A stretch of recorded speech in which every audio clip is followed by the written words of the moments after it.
Waktu dia buka itu kain, ternyata mukanya tuh sama persis dengan pria yang dia...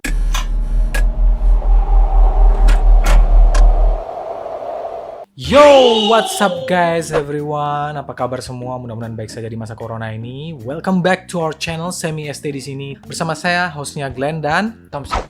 Siap menghibur Anda sampai merinding di dinding.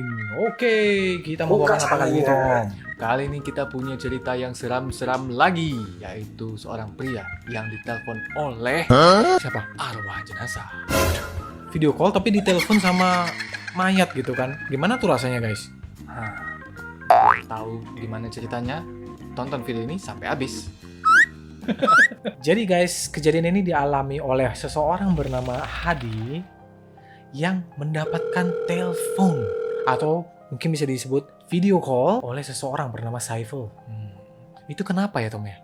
Jadi si Saiful ini minta tolong si Hadi buat ngurusin jenazah yang baru aja meninggal di salah satu rumah sakit di Pahang. Jadi guys, pada awalnya si Saiful ini minta Hadi untuk datang ke sana karena kasus COVID sudah merajalela. Jadi nakes-nakes itu lagi pada sibuk ngurusin yang lain gitu. Nggak sempat ngurusin jenazah sama sekali. Makanya si Saiful ini meminta bantuan Hadi untuk mengurus jenazah-jenazah yang dimaksud. Tapi si Hadi ini lagi ada di luar rumah sakit. Jadi merasa kayak, aduh jangan dulu, jangan sekarang deh katanya gitu. Karena gue lagi di luar. Tapi setelah dia mendengar nakes-nakes di rumah sakit sibuk untuk mengurusi COVID ya.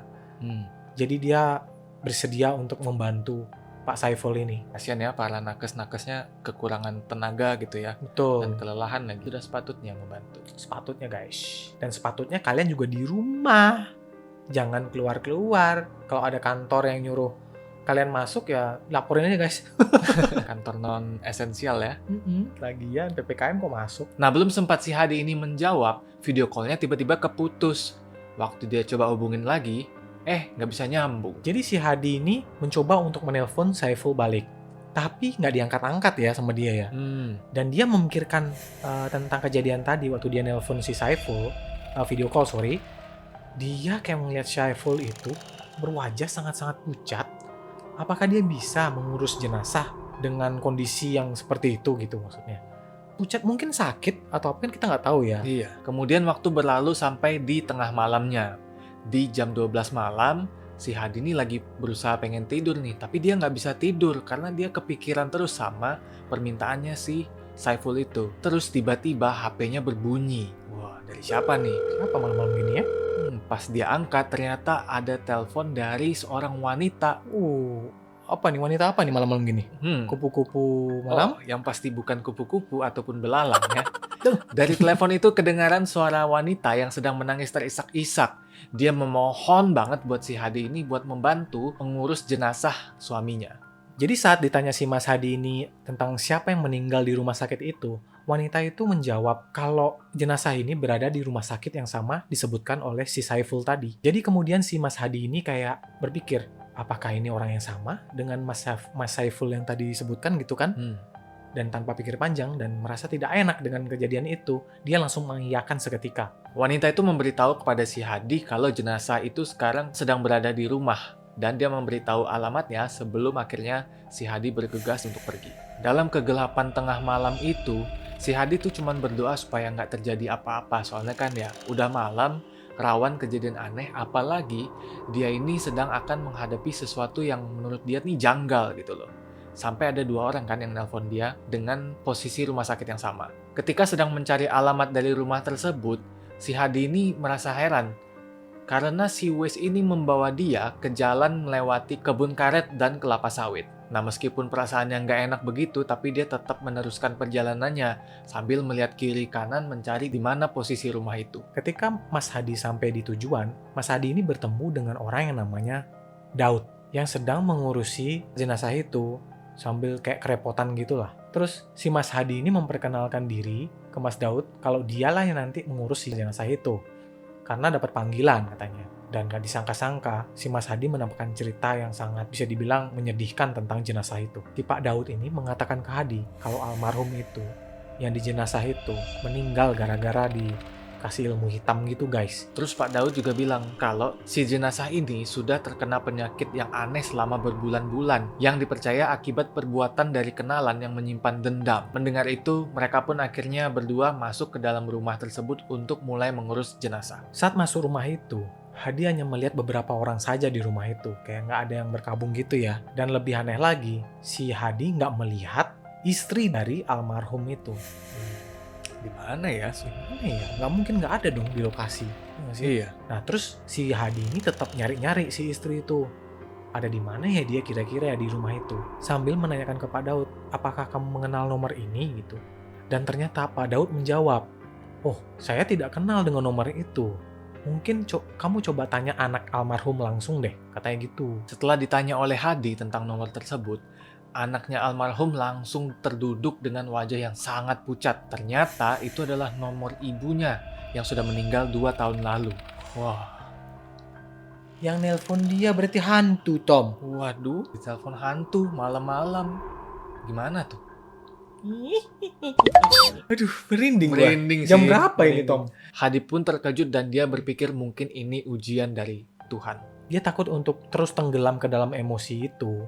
Si Mas Hadi ini minta izin ke Pak Daud untuk mengangkut jenazah ke dalam. Waktu dia buka itu kain batik yang menutupi jenazah itu, Hadi ini sangat terkejut. Kenapa? Karena waktu dia buka itu kain, ternyata mukanya tuh sama persis dengan pria yang dia video call pertama kali. Which is, itu adalah si Saiful. Wah, gila, ditelepon sampai 2 arwah loh. Dan itu suami istri lu. Iya, dua-duanya lo datengin dia lo. Anjir. Gila. Mending gua anjir. Si Saiful pun langsung buru-buru berdoa dan membaca beberapa ayat pelindung sebelum akhirnya memberitahukan Pak Daud untuk mengurus jenazah itu. Nah, setelah itu lagi diurus jenazahnya, kemudian didoain lagi kan untuk yang terakhir kalinya. Sampai saat terakhir si Hadi tuh masih merasa kaget dan merinding setiap mendengar nama dari mayat itu, yaitu Saiful. Duh gila. Ya ini yang namanya dia bekerja di tempat seperti itu, apalagi di rumah sakit yang ya nggak usah rumah sakit lah ya. Mengurus jenazah pun pasti banyak berurusan dengan hal-hal seperti ini nggak sih? Iya, kalau dipikir-pikir biasanya kan begitu kita udah datang ke situ, baru kan habis itu ya mungkin lah ada. Ini udah dari sebelumnya loh, udah Iya. ketemu sama Bener. arwah jenazahnya. Ceritanya berakhir di situ tadi guys. Gimana? Merinding banget nggak sih? Mantap dah guys ya pokoknya. Ditelepon video call sama orang udah mati. 2 lagi pasangan suami istri ini. Intinya sih mereka minta tolong ya. Hmm. Jadi tolong dong bantuin keluarga gua karena anak gua sendiri pokoknya ya anaknya ditinggal sendirilah sama orang tuanya gitu. Dan Pak Daud itu kita nggak tahu siapa ya. Ya. Di sini tidak dijelasin backgroundnya siapa. Tapi dia merasa kesulitan pastinya. Ya pesan dari orang yang sudah meninggal biasanya memberikan berkah lah untuk yang membantunya guys. Ya, Kita harapkan yang seperti itu yang terbaik lah. amin. Dan kalian juga jangan sampai keluar-keluar di masa PPKM seperti ini. Karena COVID itu sangat berbahaya guys. Kalau kalian tidak mau meninggoy, mending stay di rumah aja dan hindari kerumunan. Jangan mikir, cuma di depan komplek doang, nggak apa-apa, tapi Iya. rame-rame. Ya, sama aja bohong. Ya tetap aja siapa tahu kan di komplek lu ada orang yang terpapar COVID tapi juga nggak bilang gitu kan. Iya, atau mungkin dia belum sadar, atau belum muncul gejalanya, atau Betul. mungkin memang nggak ada gejala. Nah itu lebih parah lagi sih. Hmm. Diam-diam nggak ada gejala tapi menularkan. Iya, Kan nggak ada yang tahu guys. Nah itu guys pesan dari kita. Mudah-mudahan kita semua selamat dari bencana ini atau Amin. wabah ini. Amin semua. Selamat dari wabah ini dan melewatinya bersama. let's go. Let's go fight COVID. Oke, sekian cerita merinding untuk dinding kita dan sahabat kita Sounding. Semoga cukup bisa menghibur kalian. Segitu dulu aja videonya. Jangan lupa untuk Klik subscribe, like, dan share tentunya ke teman-teman kalian. Itu membuat kita lebih bersemangat dalam membuat konten-konten seperti ini guys. Dan jangan lupa kenapa kalian subscribe. Kita mengupload tiap hari konten seperti ini demi menghibur kalian. So, tidak ada salahnya subscribe itu gratis. Yang sudah subscribe terima kasih. boleh kasih tahu juga pendapat kalian soal video kayak gini, atau mungkin kalian punya saran tentang video-video lain yang mungkin boleh kita bawain. Nah, Kasih tahu di kolom komentar ya. Ya, dan juga kalau kalian punya cerita seram, kita akan sangat bersyukur bisa menceritakan cerita itu kepada masyarakat. Masyarakat, audiens. Kepada sounding Sobat Merinding semuanya. Ya, benar sekali. Nah, segitu dulu aja. Kita ketemu lagi di video Selanjutnya, bye-bye.